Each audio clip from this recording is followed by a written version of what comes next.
ಹಳ್ಳಿ ಸೊಗಡು ವೀಕ್ಷಕ ಬಾಂಧವರಿಗೆ ನಮಸ್ಕಾರಗಳು. ಈ ದೇವಸ್ಥಾನ ದಟ್ಟ ಹಸಿರಿನ ಹಾಗೂ ಅರಣ್ಯದ ಮಧ್ಯದಲ್ಲಿ ಬೆಟ್ಟದ ತುದಿಯ ಮೇಲೆ ಇರುವ ಈ ದೇವಸ್ಥಾನ ಯಾವ ಊರಿನಲ್ಲಿದೆ ಎಂಬುದು ನಿಮಗೆ ತಿಳಿದಿದ್ದರೆ ತಪ್ಪದೆ ಕಮೆಂಟ್ ಮಾಡಿ.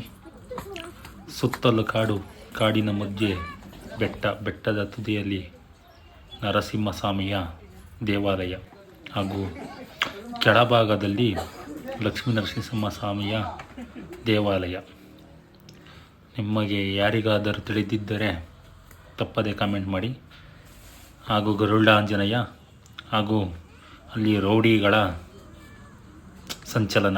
ರೌಡಿಗಳಂದರೆ ಆಂಜನೇಯ ಸ್ವಾಮಿ ಸದ್ರೂಪ ಮಂಗಗಳು.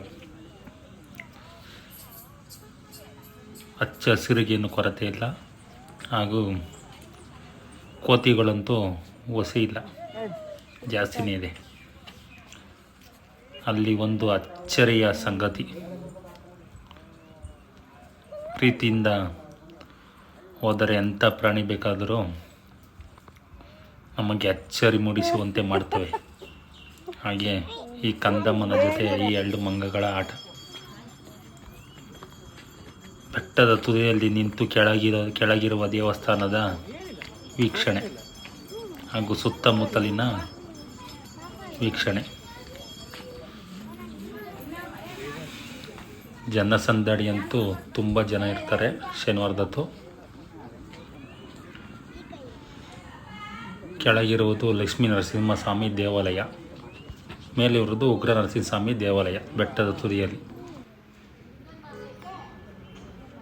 ದೊಡ್ಡ ಬಂಡೆಯ ನಡುವಣ ರಸ್ತೆ, ದೇವಸ್ಥಾನದ ಮೇಲ್ಭಾಗಕ್ಕೆ, ಬೆಟ್ಟದ ಮೇಲ್ಭಾಗಕ್ಕೆ ಇರುವ ರಸ್ತೆ ಹಾಗೂ ಪ್ರವಾಸಿ ಮಂದಿರ ಬೆಟ್ಟದ ತುದಿಯಲ್ಲಿ. ಅಕ್ಕಪಕ್ಕ ಬೆಟ್ಟವೋ ಬೆಟ್ಟ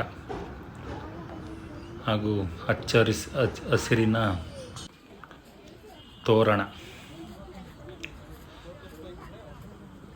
ತುಂಬ ಎಲ್ಲಿ ನೋಡಿದರಲ್ಲಿ ತುಂಬ ಅಂದರೆ ತುಂಬ ಬರೀ ಹಚ್ಚ ಹಸಿರೇ ಹಸಿರೇ ನಮ್ಮೆಲ್ಲರ ಹೆಸರು.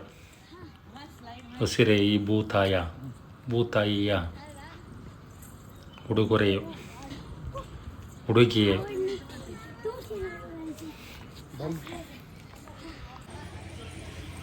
ಇದೆ ನೋಡಿ, ಭೋಗಲಕ್ಷ್ಮೀ ನರಸಿಂಹಸ್ವಾಮಿ ದೇವಾಲಯ ಕೆಳಭಾಗದಲ್ಲಿರುವುದು.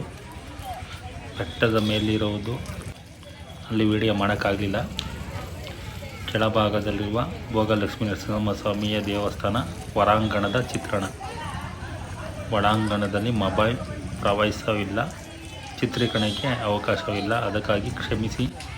ಮೊದಲ ಬಾರಿ ನಾನು ವಿಡಿಯೋ ಮಾಡ್ತಾಯಿದ್ದೀನಿ ಈ ಥರ. ದಯವಿಟ್ಟು ಏನಾದರೂ ತಪ್ಪಾಗಿದ್ದರೆ ಕ್ಷಮಾಪಣೆ ಇರಲಿ. ಈ ಹಳ್ಳಿ ಹುಡುಗರನ್ನ ಆರೈಸಿ ಮತ್ತು ಅರಸಿ.